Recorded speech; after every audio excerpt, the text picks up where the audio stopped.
L'homme est le cancer de la Terre, je l'avoue, c'est tentant de le penser. Comme un cancer, on se reproduit. Comme un cancer, on mute. Comme un cancer, on détruit. On laisse notre empreinte partout. On marque la Terre, on métastase, anarchique comme des cellules. On pollue tout le temps et tellement que même nos noms de famille comportent des particules. On se développe. On prolifère, chasse à la baleine et gisement pétrolifère. La maladie est maligne, mais en Afrique, on exploite jusqu'au Bénin. On vise la croissance économique, mais pour la Terre, elle n'est qu'une excroissance écologique. On ne jure que par le fric, et on manque tant d'esprit qu'on ne fait les choses qu'au nom du Père et du Fisc. Comme un cancer aussi, on combat tout ce qui pourrait nous rétablir. On s'efforce d'éviter la chimiothérapie, certains font des implants jusqu'en Turquie. On change de régime pour éviter les radiothérapies, les guerres nucléaires entre Israël et Palestine. Oui, changer de régime en Palestine, c'est ce que conseillent les nutritionnistes.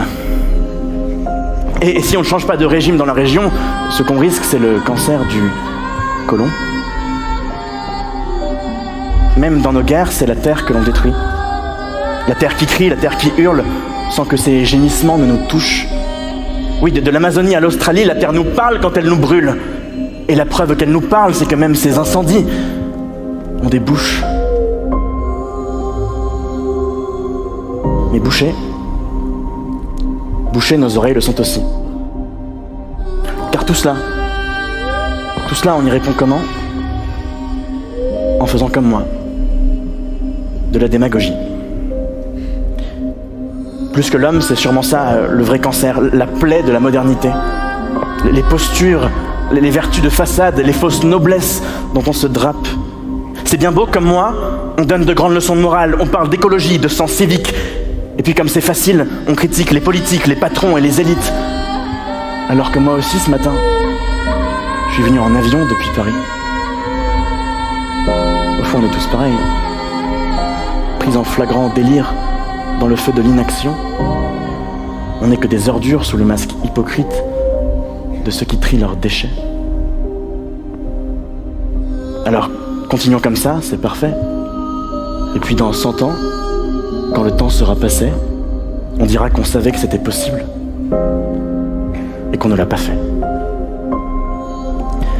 Stade 3. C'est le stade dans lequel on court, mais on court à notre perte. Si vous désirez penser que l'homme est une maladie, allez-y. Vous pouvez. Mais soyez cohérents, allez au bout de vos idées. Si l'homme est un cancer, il faut l'éliminer. Il faut le tuer.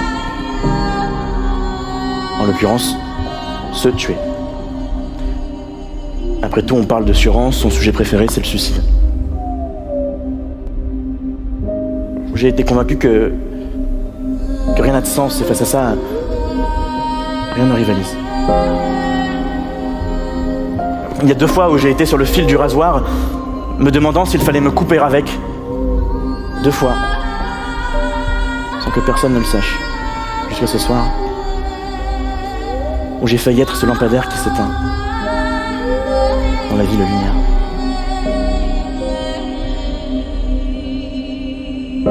C'est vulgaire, je sais, c'est facile, impudique de révéler tout cela face à un public. Mais c'est ma seule manière de faire.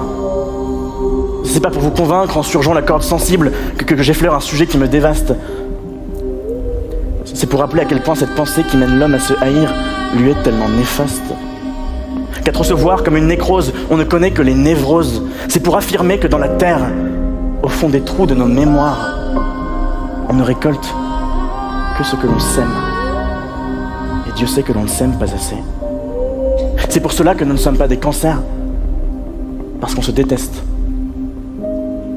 Or, il n'y a pas de cancer qui se combatte lui-même. On est certes prisonniers de nos cellules, mais c'est bien nous qui en gardons les clés. Car le cancer, c'est un corps à corps, quand ici, Il s'agit d'un tête-à-tête, d'une question de volonté. C'est bizarre un individu. Chacun est double, contradictoire, paradoxal. La seule espèce qui s'envoie des bombes, c'est la seule qui construit un hôpital. La seule qui rase des forêts, c'est la seule qui plante des arbres. Nous sommes des centaures. Des centaures faits de cyanure et de miel, tantôt plus bas que la terre, tantôt plus haut que le ciel. Une boîte de Pandore, une chambre des merveilles. Mi-pompier, mi-pyromane, mi-conséquence, mi-cause, mi-prophète ou mythomane. Et entre ces deux extrêmes, l'immonde et le sublime. Contrairement à la maladie qui se subit elle-même, nous on a le choix. On a toujours le choix. On a le choix de dire tu meurs ou le choix de dire tu vis. On a le choix d'être ce qui détruit ou d'être ce qui guérit. D'être le poison ou d'être la potion. D'être le problème ou bien la solution. On a le choix entre le point final et le point de suture. Le choix de vouloir en finir ou se réjouir comme moi d'avoir souvent du mal à conclure. On n'a pas d'autre choix que d'avoir le choix. Nous sommes seuls face à nos décisions, notre avenir, des portes qui s'ouvrent et qui se ferment. Pour faire vivre la terre, il nous appartient simplement de distinguer le bon grain de toutes les mauvaises graines. Oui, c'est parce que nous savons aussi cultiver la terre que nous ne sommes pas ces cancers. Et si nous aussi nous restons cultivés, si nous aussi nos réflexions suivent ces 4 stades, alors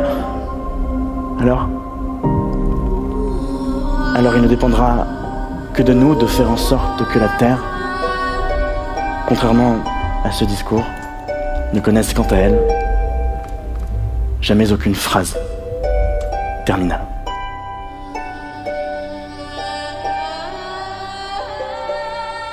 Je voudrais savoir si l'espèce humaine est destinée à disparaître engloutie par la foucaille ou s'il lui reste un espoir de survie. Je veux connaître la vérité.